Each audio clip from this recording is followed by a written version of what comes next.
For a Hampton Roads school, ECPI University is forming an esports team that will compete at the intercollegiate level. 13 News Now anchor Philip Townsend shows us how this program works. Is May still back here? The middle of tryouts here at ECPI's Virginia Beach campus. Mercy. I see him. Students all trying to make the university's next sports team. This will be our first season. That's esports team. It's a very well-kept secret, but it won't be for long. That's coach and manager Mike Glover. Follow it. There you go. Perfect. And this is a small sample of the more than 70 students trying out on the first day.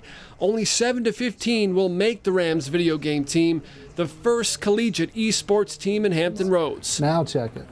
Okay. That's where you want to be. Hard not to be nervous. Very, actually. Even for lifelong gamers like Tyler Taylor. Reaction time, critical thinking. And the better they do within a season, the more scholarship money they earn. That's right, scholarship money's on the line. Esports are exploding nationally and all over the world. 88 colleges already have teams in the National Association of Collegiate Esports. ECPI will join them next year. And so those people say it's not really a sport, just have never experienced it.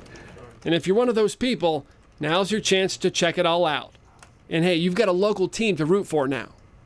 In Virginia Beach, I'm Philip Townsend, 13 News Now.